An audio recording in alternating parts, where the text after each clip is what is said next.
एक छोटा सा गांव था समयपुर। इस गांव में सुलेखा नाम की महिला अपने पति मजनू के साथ रहती थी।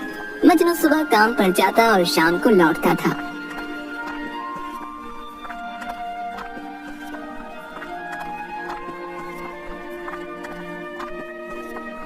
वो अक्सर उसके साथ झगड़ा करता था। तुम आजकल घर पर बिल्कुल ध्यान नहीं दे रही हो।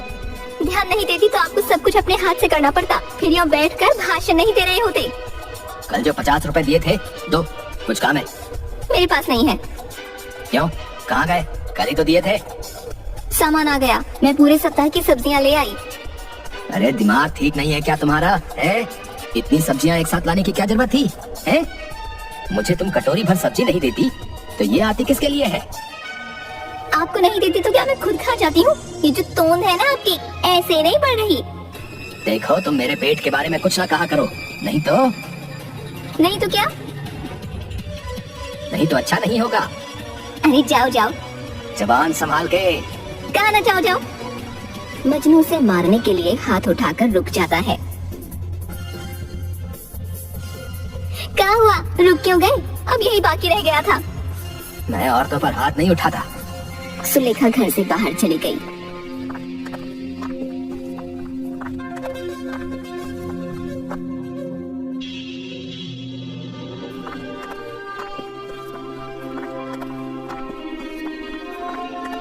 मजनू काम से लौटा तो सुलेखा कहीं नहीं दिखाई दी। अरे सुनती हो, कहाँ हो तुम? कोई आवाज नहीं आती। अरे कहाँ हो तुम? जल्दी से पानी लेकर आओ। कोई आवाज नहीं आई। मजनू रसोई में जाकर देखता है, वहाँ भी कोई नहीं था। फिर वो घर के दरवाजे के पास आकर वहाँ से गुजरती हुई एक औरत से पूछता है, भाभी, आपने सुलेखा को कहीं देखा है क्या? नहीं भैया, मैंने तो साथ नहीं देखा। तभी एक आदमी भागता हुआ मजनू के पास आया। भैया वो भाभी भैया। हाँ भैया, तुम्हारी भाभी को ही ढूंढ रहा हूँ, न जाने इस समय कहाँ गई है। भैया वो भाभी वहाँ। कहाँ है बताओ? भैया आप चलो मेरे साथ। आप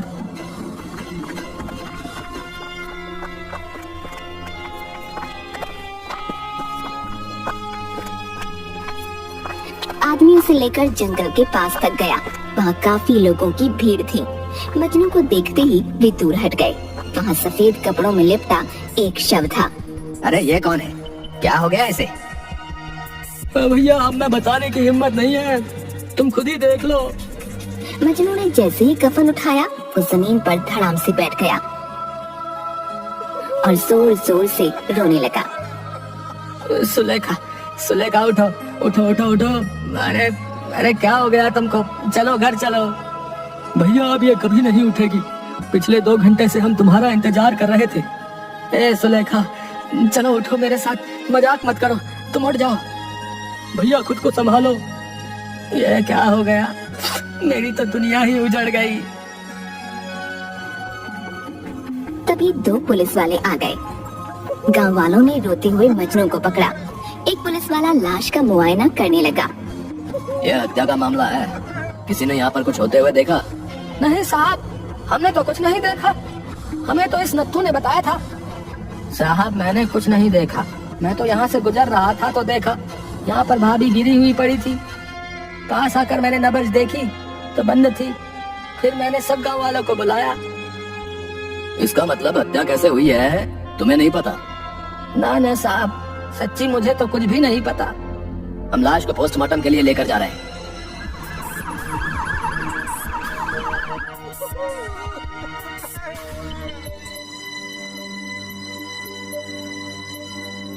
अगले दिन एक सिपाही मजनू के घर आया।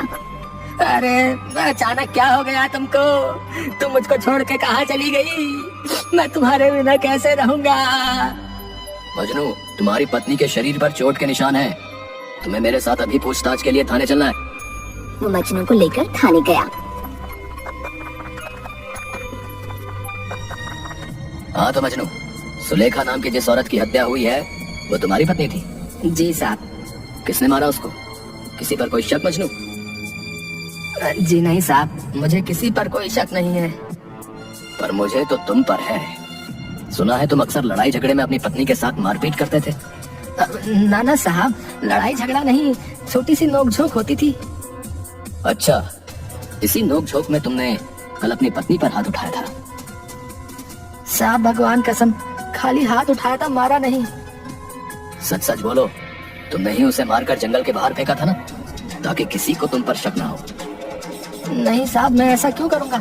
अपनी ही पत्नी को क्यों मारूंगा? रोज रोज के झगड़े से तंग आकर तुमने उसे ठिकाने लगाया। नहीं साहब, मैं सच कह रहा हूँ, मैंने नहीं मारा। मुझे तो लगता है ये उस शमशानी काशी का किया हुआ है। उसी की वजह से मेरे घर में रोज रोज झगड़े होते थे। कौन काशी? साहब वो शमशान का चौकीदार है, शमशान में ही रहता है, बहुत खतरनाक आदमी है। सुलेखा रोज उससे मिलने जाती थी, मैं उसे मना करता था तो कहती थी कि वो उसे भाई की तरह मानती है। मुझे शक नहीं, पूरा यकीन है, उसी ने मेरी पत्नी को मारा है। ठीक है, हम तहकीकात कर रहे हैं। तुम अभी जाओ और जब भी पूछताछ के लिए बुलाया जाए तो आ जाना। मजनू हाँ में सिर हिलाकर चला गया।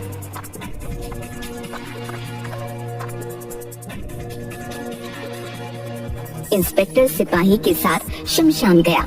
वहाँ किसी का अंतिम संस्कार हो रहा था और काशी कंबल और लाठी लिए एक कोने में खड़ा था। तुम ही काशी हो, इस शमशान के चौकीदार? हाँ मैं ही हूँ। हमें तुमसे पूछताछ करनी है। अरे कौन सी पूछताछ? आपका कौन मर गया? यहाँ तो सब अनंत में विलीन होने आते हैं। ओ, ज्यादा फिलॉसफी झाड़ रहा है? अरे अपनी फिलॉसफी अपने पास रख और जितना पूछ रहे हैं उतना ही जवाब दे, समझा? चल अब ये बता, मजनू की बीवी सुलेखा यहाँ पर रोज रोज क्यों आती थी? अब ये मेरा निजी मामला है, आपको क्यों बताऊं? अरे बावले, ये खून का मामला है। उस औरत का कल खून हो गया, तुझे मस्खरी सूझ रही है? खून? मेरी बहन का खून? ये कब हुआ? किसने किया? अपनी ये नौटंकी बंद कर। पूरे गांव को पता है सुलेखा की हत्या हो गई और तुझे नहीं पता। तेरा ये ड्रामा ना हमारे सामने नहीं चलेगा। अब सीधा सीधा बता रहा है, नहीं तो हत्या के जुर्म में तू अंदर होगा। जी वो साहब, मैं शमशान में अकेला रहता हूँ और मुझे खाना बनाना नहीं आता। मैं यहाँ अकेला रहता हूँ, मुझे तो खाना भी नहीं बनाना आता। बड़ी परेशानी है। तुम्हारी इस बहन के होते तुम चिंता काहे करते हो? मैं हूँ ना, मैं तुम्हारे लिए रोज खाना बना कर लाऊंगी। सच बहन?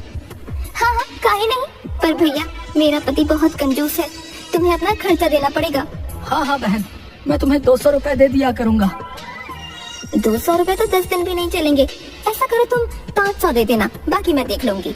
सुलेखा बहन मुझे रोज यहाँ पर खाना देने आती थी और उसके बदले में मैं उन्हें महीने के 500 रुपए देता था।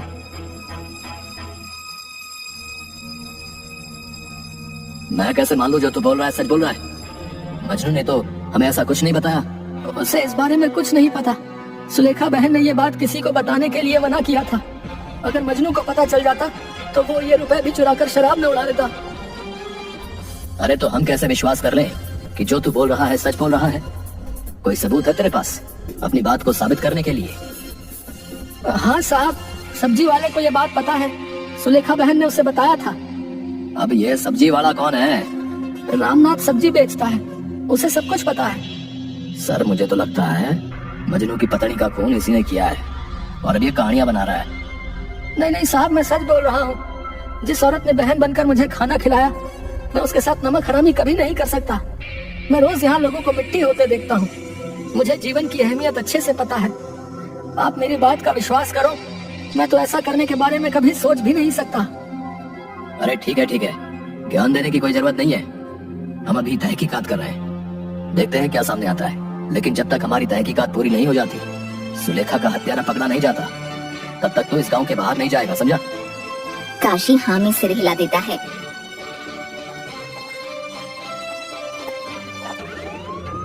सर आप मेरी बात मान रहे हैं तो मुझे लगता है सुलेखा का हत्यारा ये काशी है। ये कहानियां बनाकर हमें गुमराह कर रहा है। ना, जो आदमी रोज लोगों की चिता जलते हुए देखता है, उनके परिवार वालों को रोते तड़पते देखता है, वो ये काम नहीं कर सकता। दोनों रामनाथ सब्जी वाले के पास पहुंचते हैं। भिंडी करेले या गोभी ले लो, मटर ले लो। अरे तू ही है रामनाथ? जी साहब बताइए, कौन कौन सी सब्जियां दूं? तेरी तो पूरी रेडी लेनी है। सच्ची में आप सारी सब्जियां खरीदने आए हो? लगता है कोई दावत है थाने में। अरे दावत तो मैं आज तेरी बनाऊंगा, ज्यादा बोल मत। हम यहाँ पर मर्डर की तहकीकात कर रहे हैं और तुझे दावत की पड़ी है। तू मजनू की पत्नी सुलेखा के बारे में क्या जानता है? रामनाथ घबरा जाता है। अरे अब क्यों सांप सूंघ लिया? घबरा मत, बता। साहब सुलेखा भाभी तो बहुत अच्छी थी, मुझसे रोज सब्जी लेकर जाती थी। हाँ, पैसे पूरे नहीं देती थी। तू काशी और सुलेखा के बारे में क्या जानता है? वो उसके लिए खाना ले जाती थी, भाभी ने खुद मुझे बताया। सब्जी ले लो, भिंडी ले लो, तोरी। भैया भिंडी और तोरी दोनों 1-1 किलो दे दो। क्या भाभी, आजकल रोज इतना सब्जी है? क्या बात है? अब तुमसे क्या छिपाऊं भैया, वो शमशान वाले काशी भैया है ना, बेचारे खाने को लेकर बड़े परेशान रहते हैं। मुझसे देखा ना गया तो मैंने कह दिया मैं बनाकर दे दूंगी। बढ़िया भाभी, तुम तो पुण्य कमा रही हो। एक बात बताओ, तुम्हारा कंजूस पति कुछ कहता नहीं? वो क्या कहेगा? सुनो, मुझे सब्जी थोड़ी सस्ती दे दिया करो। वो काशी मुझे बस महीने के 500 रुपए ही देता है। उन्होंने ये बात किसी को बताने के लिए मना किया था। मजनू है ना, वो बहुत ही गुस्सैल और शराबी आदमी है। जितना कमाता है सब खर्च कर देता है। तो भाभी को लगता था कि उनके पैसे भी वो ले लेगा। साहब मैं इतना ही जानता हूँ। और कोई बात है तो बता दे। अगर हमें बाद में पता चला कि तू कुछ छुपा रहा है तो तू अंदर जाएगा। मर्डर का मामला है ये, जमानत भी नहीं होगी। साहब बस मेरा नाम बीच में नहीं आना चाहिए। चल बता। साहब कल जब भाभी सब्जी लेने आई थी तो उनकी जो पड़ोसन है रांची कलवा की पत्नी, वो भी आई थी। दोनों मुझसे सब्जी ले रही थी। भैया आज तो 1 किलो कटहल दे दो। भाभी 50 रुपए किलो है। हाँ हाँ दे दे। काशी ने इसके अलग से रुपए दिए हैं। ओ भैया 1 पाव कटहल दे दो। कुछ और ले लो, वो तो खत्म हो गया। ये इतना तो पड़ा है। ये तो पूरा भाभी ने लिया है। आए हाय, पूरे का क्या करेगी? आदमी है कि भूत? हाँ तुम भूत ही समझ लो, पर जो भी हूँ तुमसे कम। सुलेखा आजकल तुम्हारी जबान ज्यादा चल रही है, लक्षण ठीक नहीं लगते। मेरी छोड़ो, तुम अपने लक्षण की परवाह करो। मैं अभी के अभी तेरी शिकायत करके तुझे मजा चखाती हूँ। साहब मुझे बस यही बात पता थी। और कुछ नहीं साहब। इंस्पेक्टर उसे जोर से 3 थप्पड़ लगाता है। कौन इसी ने किया है? अरेस्ट कर लो इसे। सिपाही उसे अरेस्ट करने लगा। साहब मुझे छोड़ दो, मैंने कुछ नहीं किया। चल कहानी पूरी कर और सच बता। शायद रांची ने जाकर मजनू से भाभी की शिकायत कर दी और वो वहाँ आ गया। तुम मेरा पैसा अपने उस भाई पर उड़ा रही हो? मैंने मांगे तब तो नहीं थे। अरे भैया ऐसे काहे बोल रहे हो? काशी तो भाभी को पूरे 500 रुपए देता है। हैं? तुम मुझसे भी रुपए लेकर खा जाती हो। चलो दो मुझे सब रुपए। ये मेरी मेहनत की कमाई है, मैं नहीं दूंगी। अरे तुम दोनों जाओ यहाँ से, यहाँ झगड़ा मत करो। दोनों में हाथापाई होने पर सुलेखा का सिर सब्जी की रेहड़ी के कोने से टकरा गया और उससे खून की धारा बहने लगी। मजनू ने उसे उठाने की कोशिश की पर उसने दम तोड़ दिया। अरे भैया ये क्या किया तुमने? अरे भैया कुछ नहीं, अभी अस्पताल ले जाता हूँ, ठीक हो जाएगी। तुम अपना मुंह बंदी रखना, इसी में भलाई है। साहब उसके बाद खबर मिली कि जंगल के पास भाभी की लाश। तुमने बात छिपाकर गुनाह किया है। साहब मैं डर गया था, आप बचा लो। अब अपराधी को सजा दिलवाने में हमारी मदद करो। तुम्हें उस मजनू के खिलाफ अदालत में गवाही देनी है। जी साहब मैं सब बता दूंगा। सर आपको शक कैसे हुआ कि रामनाथ कुछ छिपा रहा है? उसने बात अधूरी छोड़ दी थी, पूरी नहीं की। रांची किससे सुलेखा की शिकायत करने गई? बस इसी बात पर मैंने हवा में तीर छोड़ दिया और वो सीधा निशाने पर लगा। इंस्पेक्टर और सिपाही मजनू को पकड़कर जेल में ले आते हैं। तुझे क्या लगा बच जाएगा? बेटा कानून के हाथ बहुत लंबे होते हैं, तुम जैसों की सोच से बहुत लंबे।